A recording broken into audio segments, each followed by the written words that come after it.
আমরা স্বাধীন হয়েছি কিন্তু সভ্য হইনি। আমরা এখনো সভ্যতা নিজেদের ভিতরে ফিট করতে পারিনি। আমরা যদিও স্বাধীন হতে পেরেছি কিন্তু সভ্য মানুষ হতে পারিনি। এখনো আমরা মানুষের উপর অত্যাচার করতেছি। বাংলাদেশ স্বাধীন হয়েছে, আলহামদুলিল্লাহ, এতে আল্লাহ তাআলার প্রশংসা করা দরকার, আল্লাহ তাআলার কাছে ইস্তেগফার করা দরকার, ক্ষমা প্রার্থনা করার দরকার। বিজয়ের একটি সূরা রয়েছে সূরাতুল ফাতহ এবং সূরাতুন নাসরের ভিতরে আল্লাহ তাআলা বিজয়ের কথা বলে দিয়েছেন। বিজয় হলে করণীয় কি? আল্লাহ তাআলা সেখানে বলছেন, ইযা জা নাসরুল্লাহি ওয়াল ফাতহ ওয়া রাআইতান্না সায়াদখুলুনা ফি দীনিল্লাহি আফওয়াজা ফাসাব্বিহ বিহামদি রাব্বিকা ওয়াস্তাগফির ইন্নাহু কানা তাওয়াবা। ফাসাব্বিহ, আল্লাহর প্রশংসা করতে হবে। বিজয় আল্লাহর পক্ষ থেকে আসে। আমরা বিজয় ঠিকই হয়েছি, সভ্য মানুষ আমরা হতে পারি নাই।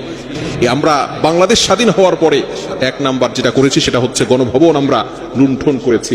গণভবনের যা কিছু ছিল সেটা তো দেশের সম্পদ, এই দেশের সম্পদ আমরা লুটপাট করেছি। এটা কিন্তু সভ্য জাতিরা কখনো করে না। স্মার্ট যুবকরা যারা বর্তমানে 2024 সালে নতুন করে বাংলাদেশটাকে স্বাধীন করেছে, বাংলাদেশের মানুষ স্বাধীনতা পেয়েছে, এই স্মার্ট যুবকরা কখনো এই ধরনের লুটপাট করতে পারে না। সুতরাং সভ্য জাতি হতে হলে এই ধরনের কাজ বন্ধ করতে হবে। বাংলাদেশের সম্পদ আমাদের সম্পদ, আমার আপনার সম্পদ, এই সম্পদকে নষ্ট করা যাবে না। গণভবনের সম্পদ এটা আমরা নষ্ট করতেছি। আমরা এখনো সভ্য হতে পারি নাই। এমনকি এমন ভাবে আমরা দেশের সম্পদগুলো নষ্ট করতেছি যেটা একেবারে ভুল। যেগুলো করি তার ভিতরে অন্যতম একটি ভুল হচ্ছে দেশের সম্পদ নষ্ট করা। বিশেষ করে এইগুলো থেকে আমাদেরকে দূরে সরে আসতে হবে। গণভবন এটাকে নষ্ট করা যাবে না। 2 নাম্বার হচ্ছে আমরা যারা ক্ষমতায় এসেছি, না আসতেই আমরা দেশ স্বাধীন করার পরে, স্বাধীনতা পাওয়ার পরেই অনেক মানুষকে আমরা হত্যা করেছি। খবরদার, এটা কিন্তু করাই যাবে না।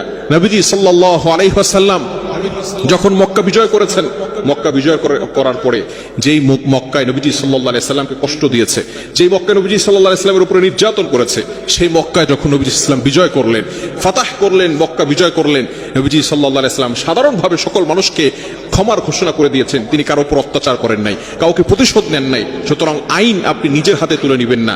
এই মানুষকে দুনিয়া থেকে বিদায় করে দেওয়া, মানুষের ঘর বাড়ি আগুন দিয়ে পুড়িয়ে দেওয়া, মানুষদেরকে নিরাপত্তা না দেওয়া, এটা কখনো ইসলাম সাপোর্ট করতে পারে না।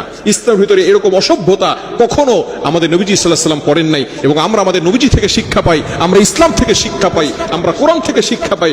এমন ভাবে লুটপাট করা যাবে না, এমন ভাবে মানুষের ঘরে আগুন দেওয়া যাবে না, রাতের আধারে মানুষকে দুনিয়া থেকে বিদায় করে দেওয়া যাবে না। আমরা বিভিন্ন ভাবে বিভিন্ন জায়গায় আমরা এইভাবে মানুষকে হেনস্থা করছি বিভিন্ন জায়গায়। খবরদার, এটা কখনো করবেন না। এটা নবীজি সাল্লাল্লাহু আলাইহি ওয়াসাল্লামের আদর্শ নয়। নবীজি সাল্লাল্লাহু আলাইহি ওয়াসাল্লাম মক্কা বিজয়ের পরে সাধারণ ক্ষমার ঘোষণা করে দিয়েছেন। যে কাবা শরীফের ভিতরে প্রবেশ করবে তাকে নবীজি সাল্লাল্লাহু আলাইহি ওয়াসাল্লাম ক্ষমার ঘোষণা দিয়েছেন। যে তার নিজের ঘরের ভিতরে প্রবেশ করে থাকবে তাকে নবীজি সাল্লাল্লাহু আলাইহি ওয়াসাল্লাম ক্ষমার ঘোষণা করে দিয়েছেন।